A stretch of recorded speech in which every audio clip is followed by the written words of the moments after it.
Hello, I'm Silver Queens. Today, we're going to delve into the history of global economic downturns, the social changes they bring about, and how we can prepare for them. A global economic downturn is not just a phenomenon where economic growth slows down. It involves a reduction in economic activities worldwide, an increase in unemployment rates, and significant fluctuations in financial and asset markets. This situation affects not only personal finances but also has a profound impact on society as a whole, particularly for middle-aged individuals in terms of retirement, preparation, and financial management. First, let's look at the history of global economic downturns.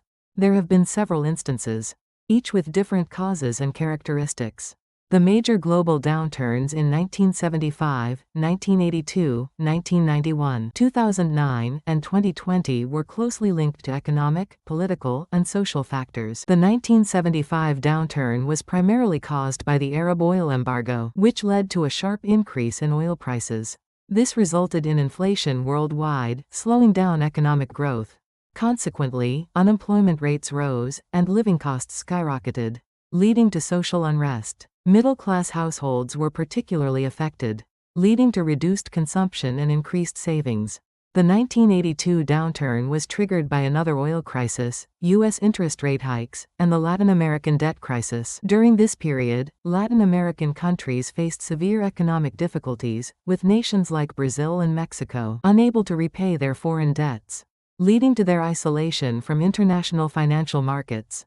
This situation resulted in increased poverty and deepened social inequality in the region.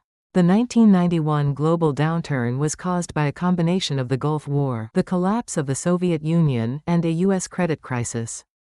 During this time, Eastern European countries experienced severe economic turmoil as they transitioned to market economies, leading to massive unemployment and social conflicts.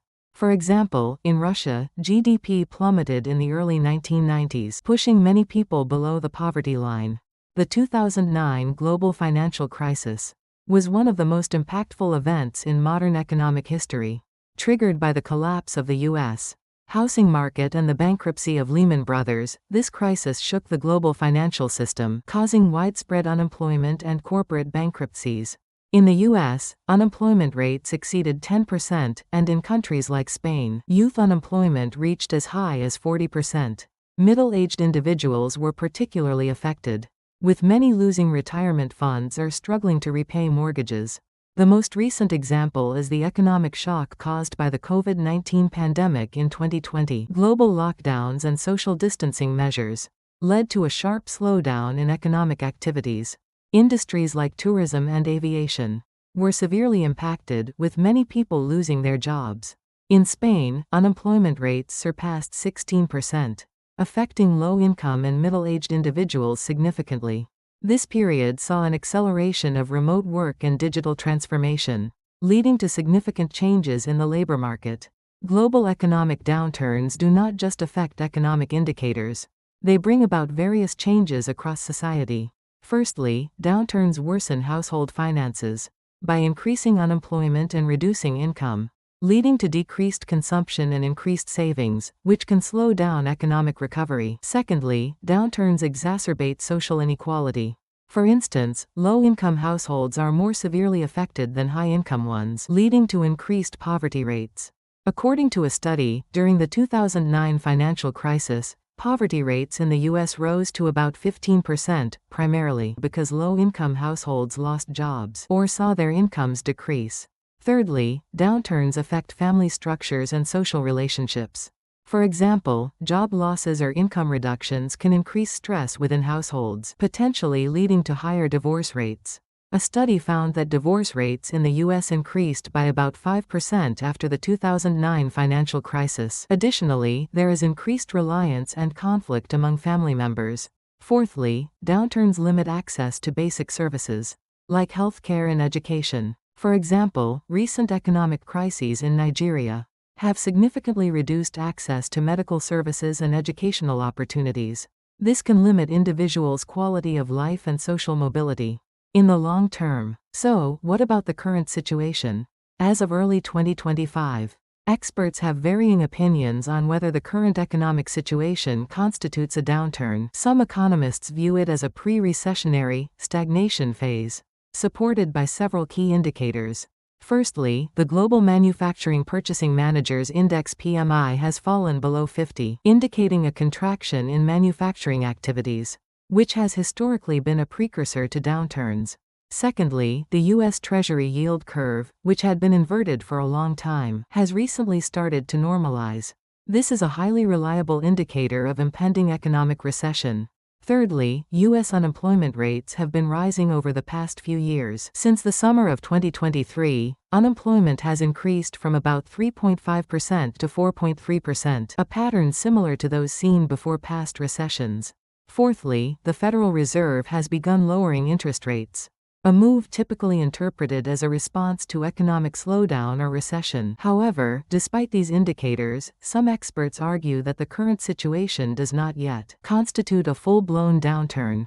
For instance, technical analysis suggests that the global economy remains in a sideways phase, meaning it lacks clear growth but also does not show rapid contraction. Additionally, a recent United Nations report projects that the global economic growth rate for 2025 will be about 2.8%, lower than the pre-pandemic average of 3.2% but still stable. However, some regions may experience slower growth due to structural issues and political uncertainties. Another important factor in discussing whether we are in a downturn is consumer psychology and spending patterns. Recent reports indicate that consumers in the US and Europe are reducing expenditures and increasing savings. While this could signal economic slowdown, it also has a positive aspect of strengthening household financial health. In conclusion, while it's difficult to definitively say that we have entered a full-blown downturn, several indicators suggest the possibility of a recession. Therefore, it's crucial for individuals and businesses to prepare. This includes setting aside emergency funds, diversifying investment portfolios, and efficiently managing expenses. So, how can we specifically prepare for these situations? Firstly, it's important to set aside emergency funds. Experts recommend securing at least 3 to 6 months' worth of living expenses. This fund should be placed in high-interest savings accounts for easy access when needed. Secondly, reducing high-interest debt is necessary. For example, credit card debt has an average interest rate of over 19%, making it crucial to prioritize its repayment. Diversifying investment portfolios is also a good strategy. By spreading investments across stocks, bonds, and real estate, you can reduce risk. For instance, a middle-aged Japanese investor recently adjusted their portfolio by investing in dividend stocks and government bonds to reduce volatility in the stock market. This strategy can reduce short-term fluctuations and provide long-term stability. There are also lessons to be learned from real-life examples. During the 2008 financial crisis, an American family managed to overcome the crisis by reducing high-interest debt, saving on living expenses, and setting aside emergency funds. They achieved this by cutting back on dining out and using public transportation, saving about $500 each month. Such small changes can lead to significant financial stability. Additionally, maintaining job security or finding new opportunities during a downturn is important.